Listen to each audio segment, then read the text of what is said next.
Hello বন্ধুরা, আজ তোমাদের জন্য আমি নিয়ে চলে এসেছি পাকা আমের আমসত্ত্ব। তো চলো রেসিপিটা দেখা যাক। প্রথমে আমি এখানে পাকা আমগুলো ভালোভাবে ধুয়ে নিয়েছি। তারপর ধুয়ে নেওয়ার পর এর খোসাগুলো ছাড়িয়ে নিয়েছি। ছাড়িয়ে নেওয়ার পর আমি এখানে নিয়ে নিয়েছি একটা স্যালাড কাটার মেশিন, আর সেটা দিয়ে ভালো করে আমগুলো ঘষে নিচ্ছি।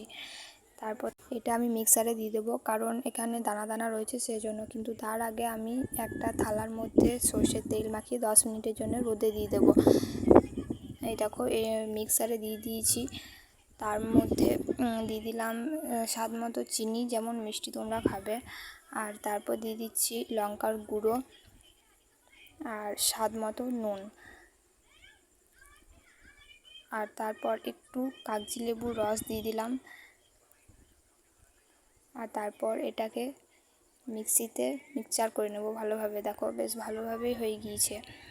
তারপর ওই গরম থালাটার মধ্যে এটা আমি ঢেলে নিচ্ছি। তারপর দেখো ঢেলে নেওয়ার পর চারিদিকটা প্লেন করে সাজিয়ে নেবে। তারপর দেখো 2 দিন রোদে দেওয়ার পর কালারটা পুরো চেঞ্জ হয়ে গিয়েছে। আর দেখো উঠেও যাচ্ছে আমসত্ত্বর মতনই।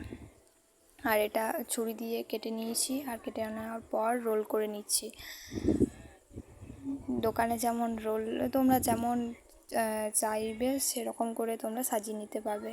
ওকে, ভিডিওটা ভালো লাগলে একটা লাইক, কমেন্ট এবং শেয়ার করে দেবে। ওকে, সবাইকে টাটা।